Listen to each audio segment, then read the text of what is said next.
Top authors, current articles are on this channel. Dear insurrectionists and fascists, I'm sorry I offended you. Who knew strongmen were so fragile?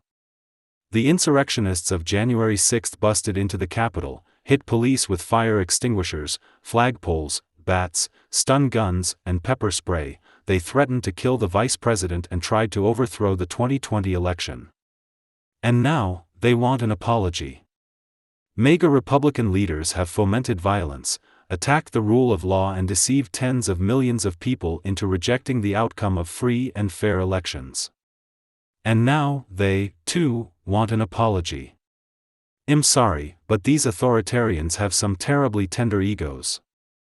They need to pull themselves up by their own jackbootstraps. On Thursday, the very day President Biden spoke from Philadelphia's Independence Hall pleading with Americans to stop the assault on American democracy, former President Donald Trump called for reparations for those who assaulted democracy on January 6, 2021. Trump told a right-wing radio host that, if he returns to power, he plans full pardons with an apology to many who attacked the Capitol. He also claimed he is financially supporting some of those charged in the insurrection to defend them from sick prosecutors and nasty judges. Oath keepers? Proud Boys? Unclear.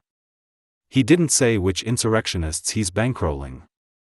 Hours later, Kevin McCarthy, in Scranton, Pennsylvania, gave a rebuttal of Biden's democracy speech in which the House Republican leader demanded that Biden apologize to MAGA Republicans for calling their ideology semi-fascism. The first lines out of his mouth should be to apologize for slandering tens of millions of Americans as fascists, McCarthy said. Of course, Biden's semi-fascism remark was directed at MAGA leaders such as Trump and McCarthy, not the masses they've hornswoggled with their anti-democratic lies. But McCarthy used a classic fascist tool, casting the powerful in-group as the persecuted. McCarthy has tried this move before. After House Speaker Nancy Pelosi called McCarthy a moron last year over his objections to pandemic mask wearing, he tried to sell t-shirts that said "moron" in big letters and, falsely, claimed Pelosi had applied the label to all freedom-loving Americans. Is there no limit to the authoritarians' hurt feelings? Insurrectionists are victims. Fascists are victims. Even right-wing fashion victims are victims.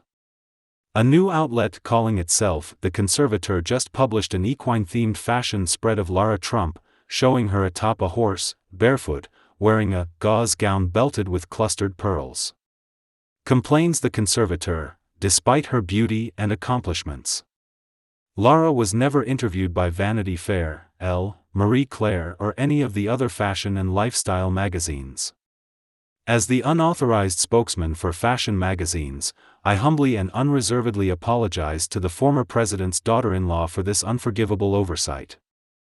While I'm apologizing, let me offer one to the insurrectionists, as Trump demanded. I regret that the heads and bodies of police officers got in the way of your truncheons and flagpoles while you were engaging in legitimate political discourse at the Capitol.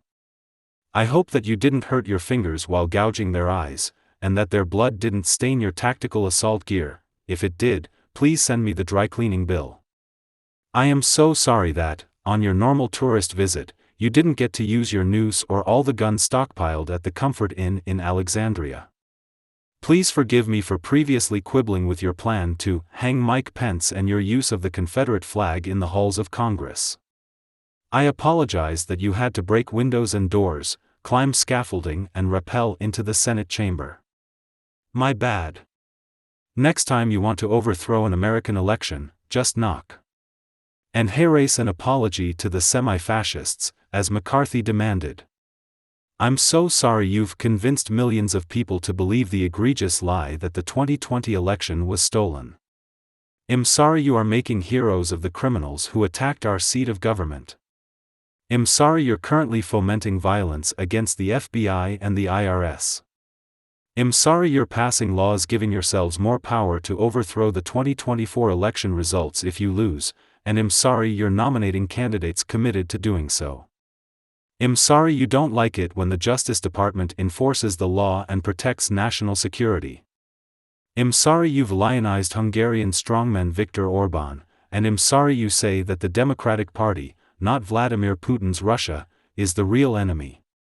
I regret that you've taken away women's rights. I regret that you're banning books and censoring history lessons. I regret that you are shunning science, expertise, and the truth. Above all, I'm truly sorry that, because of such things, Biden called you semi-fascists. There's really nothing semi about it.